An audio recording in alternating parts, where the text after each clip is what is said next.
ये हदीस है मेरे सामने मुआज़ बिन जबल से मरवी। ये सुनन अबू दाऊद की हदीस है, सुनन अबी दाऊद की हसन कहा इलामा अलबानी ने इसको। तो हदीस में जो अल्फाज हैं, the flourishing state of Jerusalem will be when Yathrib is in ruins, और यहाँ पे जो वर्ड्स हैं वह खराबु यस्रिबा, यानी यस्रिब की खराबी जो है वो। और ये कब होगा सब? जब खुरूजुल मलहमा, जब द ग्रेट वॉर कम्स, और the outbreak of the great war, यह पूरे क्रोनोलॉजिकल ऑर्डर से चीज़ बयान हो रही है। कब होगा? Will be at the conquest of Constantinople, and the conquest of Constantinople when the Dajjal comes forth, he the prophet sallallahu struck his thigh or his shoulder with his right hand and with his hand and said, this is as true as you are here or as you are sitting, यानी मुआज़ बिन जबल को कहा। अब देखिए इसमें क्या है, यरूशलेम की आबादी, मदीना की वीरानगी। ख़राब को थोड़ा आपको हदीस में जो ये वर्ड है उसको थोड़ा एक्सप्लेन भी कर दें। उसके बाद मलहमा, मलहमा कब होगी? जब कुस्तुनतुनिया जो है कॉन्क्वेस्ट होगा, उसकी फ़तह होगी। और कुस्तुनतुनिया कब फ़तह होगा? दज्जाल जब आ जाएगा। तो ये कैसे जो है इसको हम, अच्छा, ये जो ख़राब का आपने जिक्र किया ना, ये इमरान के ऑपोजिट वर्ड यूज़ किया गया। अच्छा, इमरान कहते हैं डेवलपमेंट, और डेवलपमेंट का मतलब ये है कि एक ऐसा इलाका जहाँ पे लोग जो है आबादियाँ कायम हों। तो उलमा ने इस बात को जिक्र किया, मुहद्दिसीन ने, ख़ासतौर पर मुल्ला अली क़ारी और इस तरीके से दीगर और भी उलमा ने, कि ये जो डेवलपमेंट्स होंगी ख़ासतौर पे जेरूशलम में, ये डेवलपमेंट्स होंगी after the destruction carried out by the disbelievers and the non Muslims. यानी मुसलमानों के पास पहले जेरूशलम होगा, मुसलमानों से छीन लिया जाएगा, और फिर इसको जो है नॉन मुस्लिम्स डिस्ट्रॉय करेंगे, और डिस्ट्रॉय करने के बाद ख़ुद डेवलप करेंगे। यानी डिसबिलीवर्स या नॉन मुस्लिम्स जो हैं वो जेरूशलम को क्या करेंगे? डेवलप करेंगे, और उस डेवलपमेंट के नतीजे में रूइन या डिस्ट्रक्शन होगी मदीना के अंदर, यानी वीरान हो जाएगा। यानी ज़ाहिर वीरान तभी होगा जब वहाँ पे तबाही मचेगी, डिस्ट्रक्शन होगी, और उसके नतीजे में क्या होगा कि फिर मलहमतुल कुबरा, यानी उसके बाद जो अगला इवेंट है वो अल-मलहमा, जिसको द ग्रेट वॉर कहते हैं, और जिसके बारे में अहादीस मौजूद हैं रोमन्स के ख़िलाफ़, और बड़ी थाउजेंड्स ऑफ उसमें डेथ्स होंगी, टू दी एक्सटेंट के जो लोग उसमें विक्टोरियस होंगे उनको किसी स्पॉइल्स ऑफ वॉर की हाजत नहीं होगी, और वो इतने डिसअपॉइंटेड और इतने हार्ट ब्रोकन होंगे कि उनको दुनिया की किसी भी चीज़ की पसंद ख़त्म हो जाएगी उनकी। फिर उसके बाद जो है वो कुस्तुनतुनिया का जिक्र है, फिर उसके बाद कॉन्स्टेंटिनोपल जिसको कहते हैं, और उसके बाद फिर क्या है, किसका जिक्र है? उसके बाद फिर दज्जाल का जिक्र है। और दज्जाल असल में मुसलमानों की कॉन्क्वेस्ट शुरू होंगी, मुसलमानों की कॉन्क्वेस्ट शुरू होगी जो ग्रेट वॉर है उसके बाद। और 3 बड़ी कॉन्क्वेस्ट का जिक्र किया। एक कॉन्क्वेस्ट का जिक्र किया यहाँ पे वो मलहमा का, और दूसरी चीज़ का जिक्र किया कॉन्स्टेंटिनोपल का, और फिर उसके बाद शाम की जो जंग होगी। अच्छा, एक इंटरेस्टिंग बात यह है कि जो ग़ज़वा हिंद का जिक्र है ना, कि ये जो पहली हदीस हमारे सामने है, वहाँ पे उस हदीस के अंदर बाकायदा कोई ऐसी हमारे सामने यानी वजाहत मौजूद नहीं है कि वो मुसलमान उसमें जो हैं वो कामयाब हो जाएंगे। वो जो दूसरी हदीस है ना, जो ख़ास तौर पे यानी जिसमें थोड़ी सी वीकनेस है, कई सैयदना अबू हुरैरा रज़ियल्लाहु अन्हु, उसमें इस बात का जिक्र है कि उसमें जो है उसकी ख़ास तौर पे जो डिटेल वर्जन्स हैं उसके अंदर इस बात का जिक्र है कि मुसलमान उसको जो है ना फ़तह कर लेंगे हिंद को। लेकिन जो पहली हदीस है ना, जो सबसे रिलायबल, उसमें ये भी जिक्र नहीं है। उसमें सिर्फ ग़ज़वा का जिक्र है कि लड़ाई होगी, और उसमें सैयदना अबू हुरैरा ने कहा या तो वो शहीद होंगे या फिर वो, ठीक है ना। तो वल्लाहु आलम क्या वो हम उसको फ़तह भी करेंगे कि नहीं करेंगे। तो अगर तो हम वो वीक नरेशंस के ऊपर एतमाद करें, तो जिनको बाल कई उलमा ने कंसिडर किया definitely in order to establish an opinion, और आप एक सपोर्टिंग एविडेंस के तौर पे इस तरह की वीक नरेशंस को यूज़ कर सकते हैं। मुहद्दिसीन ने इसकी इजाज़त दी है, प्राइमरी एविडेंस के तौर पे नहीं, सपोर्टिंग एविडेंस के तौर पे। तो फिर हाँ, हम कह सकते हैं कि वो हम फ़तह भी कर लेंगे। तो बाकी ये है कि जिहाद, उनके खिलाफ लड़ने की फजीलत बहरहाल वो इस्टेब्लिश होती है ग़ज़वा हिंद के सही हदीस से मुताबिक। अच्छा, इसको थोड़ा सा अगर अनपैक हम करें, और तो मैंने डॉक्टर हमाद लखवी के साथ किया हुआ इस पे पॉडकास्ट, तो इसमें चंद चीज़ें, malhama is understood, the great war I think Romans के खिलाफ, जी रोमन्स के साथ, और क्रिश्चियंस, उसमें क्रिश्चियंस का जिक्र है खासतौर पर रोमन क्रिश्चियंस। उसके बाद जो है ये यरूशलेम की आबादी, फ्लरिशिंग स्टेट, जैसे आपने कहा यहाँ पे जिक्र है उमरान बैतुल मक़दिसी। तो उसके बाद जो है वो मदीना के रूइन में होने का। अब कुछ लोग मदीना के रूइन को कहते हैं कि इससे मुराद ईमानी एक वो स्टेट है कि जिस सिंबॉलिक लेते हैं कि जिस ईमान पे मदीना बिल्ड हुआ था वो ईमान नहीं रहेगा। तो that is actually the ruin of Yathrib, यानी वो रिलेट करने के लिए कि आज ये हो रहा है। यरूशलेम की आबादी से मुराद है कि जूइश सेटलमेंट वंस अगेन, या जनरली यरूशलेम पहले की तरह बहुत ज़्यादा फ्लरिश होगा, वहाँ पे लोग आएंगे, आबाद हो जाएगा बहुत ज़्यादा। और मदीना को वो सिंबॉलिक लेते हैं, मदीना की वीरानगी को। और उसके बाद फ़तह कुस्तुनतुनिया का जिक्र है।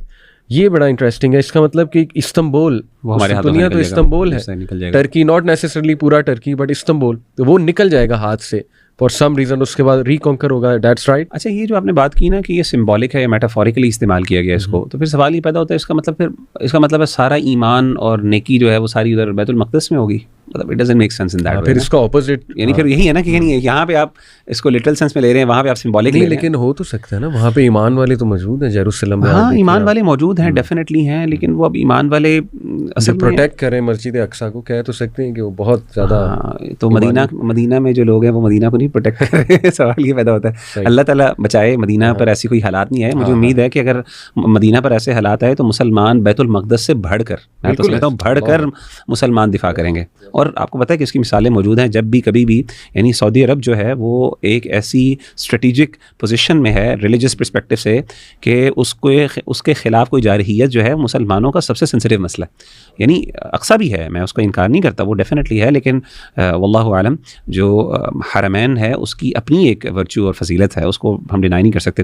दूसरी बात ये कि असल में ना मदीना के बारे में ना दो एक रिवायात मौजूद हैं। एक तो ये रिवायत मौजूद है ना इस कॉन्टेक्स्ट में, और ये ना जंगों के कॉन्टेक्स्ट में ज़्यादा बात वाज़ेह हो रही है।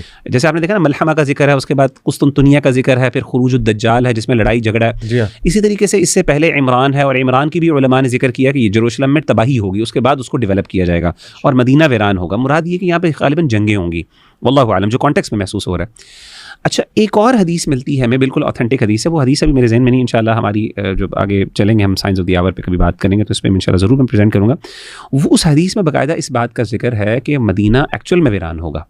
अच्छा, बाज़ उलमा ने उन दोनों हदीसों को, इन दोनों इंसिडेंट्स को एक शुमार किया है, और बाज़ ने उसको अलग इंसिडेंट शुमार किया है कि ये जो इलाका है मदीना का, ये बिल्कुल ख़त्म हो जाएगा, तबाह हो जाएगा, और ऐसा होगा कि यहाँ पे कोई बंदा भी नहीं आएगा, बंदा ना रहने की ज़रूरत नहीं। और गालिबन उस हदीस में अल्लाह के रसूल सल्लल्लाहु अलैहि वसल्लम शायद रोए भी थे उसके बारे में सुन के, और वो हदीस गालिबन सही मुस्लिम की है, ऑथेंटिक हदीस है।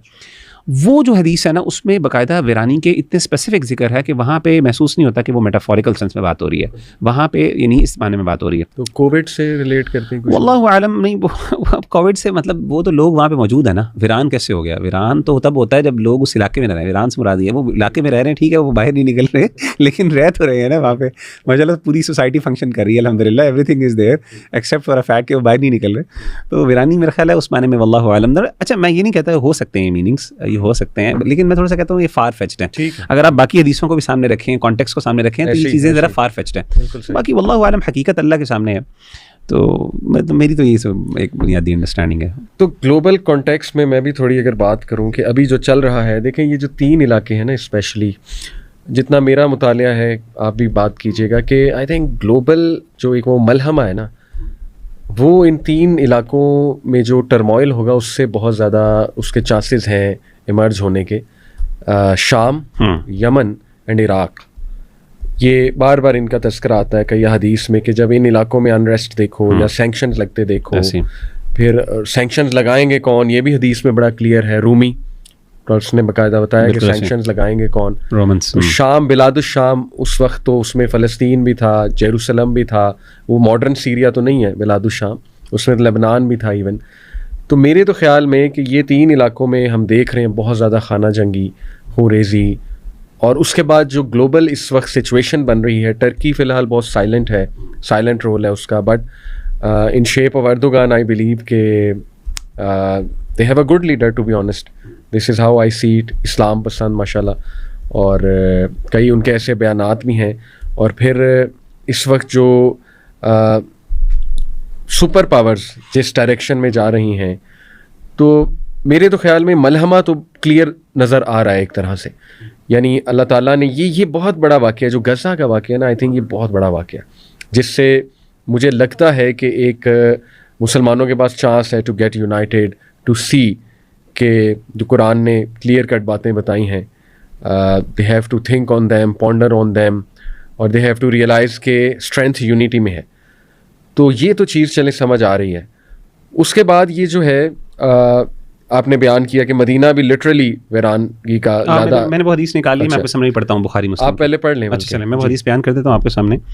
ये हदीस सही बुखारी और सही मुस्लिम की, और मैंने कहा इस हदीस के कॉन्टेक्स्ट से महसूस होता है कि ये बाकी वीरान हो जाएगा। हदीस में आता है, अल्लाह के रसूल सल्लल्लाहु अलैहि वसल्लम, मैं सिर्फ तर्जुमा पढ़ लेता हूँ, हदीस तफसील से वो अलग से बात कर लेंगे। आपने फरमाया कि लोग मदीना को छोड़ देंगे, लयत्रुकन्न अन्नासुल मदीनता अला खैरिम मा कानत, हालांकि वो अपनी बेहतरीन हालत में होगा, यानी वो it would be perfect for living. और आपने फरमाया कि ला यग़शाहा इल्ला लुहूश वल अवाफ़ी अस्सिबा, और आपने फरमाया कि सिर्फ दरिंदे और वहशी जानवर ही वहाँ पे रह जाएंगे, कैनाइंस वगैरह और इस तरह के जो गोश्तखोर जानवर हैं।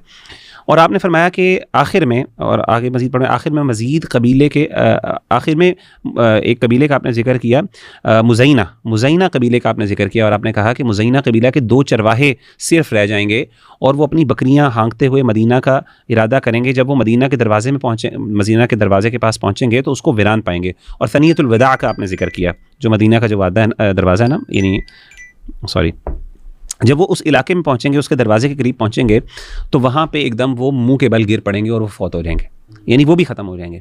बकरियां लेके आएंगे और देखेंगे ये बिल्कुल वीरान है, यहाँ पे किधर गए लोग, और फिर जैसे ही वो उसके दरवाजे पे पहुंचेंगे तो वहाँ पे वो भी क्या करेंगे। ये तो बहुत बात की फिर चीज़। एग्जैक्टली। तो असल में मैंने कहा कि वो जो वीरानी है ना, डिस्ट्रक्शन, बाज़ उलमा ने इन दोनों को इकट्ठा शुमार किया है, बिल्कुल, क्योंकि असल में उसके फ़ौरन बाद असल में दज्जाल है। और बाज़ के नज़दीक जो है कि नहीं, ये अलग अलग 2 इंसिडेंट्स हैं। ये है बिल्कुल कुर्बे क़यामत, कि बिल्कुल एंड पे जब जैसे ये जो हदीस आप बता रहे हैं बिल्कुल कुर्बे क़यामत, जैसे वो काबा के बारे में जिक्र है ना कि काबा को भी गिरा दिया जाएगा, और एक जो है वो हबशी गुलाम होगा जो काबा को रिलेटेड थोड़ी ज़्यादा महसूस वही हो रही है। तो जैसे मैंने बताया कि 2 गालिबन ऐसा है, 2 दफ़ा मदीना वीरान होंगे, या तो वल्लाहु आलम, असल में तफसीलात तो हदीस में वो अल्फाज का क्रोनोलॉजिकल ऑर्डर तो जिक्र है, लेकिन इस हदीस में असल में इतनी ज़्यादा वजाहत नहीं है कि हम कह दें कि ये बहुत एंड पे है।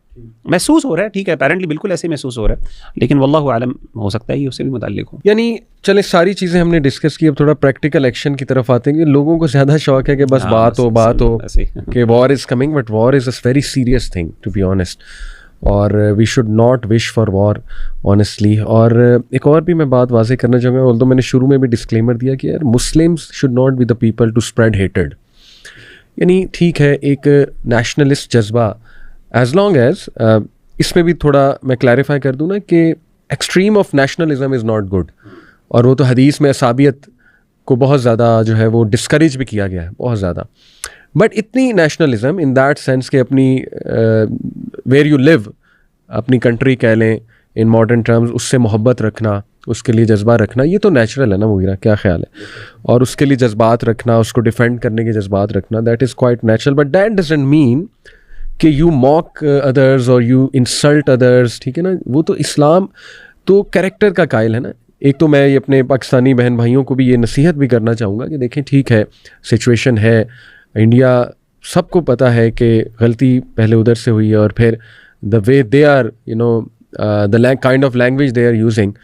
और मैं अप्रिशिएट भी करूँगा कि हमारा जो मीडिया है, if you see on record है ये चीज़ें, एनीवन कैन वॉच, बहुत डिग्निटी के साथ इस मैटर को डील किया हमारे मीडिया ने, इसको अप्रिशिएट करना चाहिए। हमारे जर्नलिस्ट ने कोई मतलब प्रोपेगेंडा या सोशा नहीं छोड़ा, तो अल्हम्दुलिल्लाह फॉर दैट। और यही एक्सपेक्टेड है, एज मुस्लिम्स यही एक्सपेक्टेड है कि बात करो, सच करो, बात करो, हक बात करो, और किसी को इंसल्ट करना मकसूद नहीं है और किसी को मॉक करना मकसूद नहीं है, तभी अल्लाह की मदद आएगी ना, सीधी सी बात है। Muslims are the people of justice. तो मैं चाहूँगा आप भी कुछ प्रैक्टिकल सोल्यूशंस के, ये जो दौर आने वाला है इसमें प्रैक्टिकली हमने क्या करना है, रिगार्डलेस कब होगा, कैसे होगा, practically what we should do और what should be our character. Ali भाई, इसमें जो मेरी प्राइमरीली जो मेरा अपने लिए वो है, तो एक तो ये बात है कि जैसे आपने भी बात की ना, ग्लोबल इवेंट्स जो है ना बहुत तेज़ी से चेंज हो रहे हैं, यानी things are moving too fast now. ऐसे ऐसे वाक़यात और ऐसे ऐसे इंसिडेंट्स जिनके बारे में हम शायद समझते थे कि यार पता नहीं कब होने हैं, नहीं, वो हमें बता रहा है कि बहुत स्विफ्ट चेंजेस आ रही हैं पूरी दुनिया के अंदर। अब उन स्विफ्ट चेंजेस के अंदर सबसे इंपॉर्टेंट चीज़ एक मुसलमान के लिए वो है, जैसे कि हदीस में आता है, बादिरुल बिल आमाली फितनन कक़ितइल लैलिल मुज़लिम, कि नेकी के काम में, खैर के काम में जितना जल्दी कुछ कर सकते हो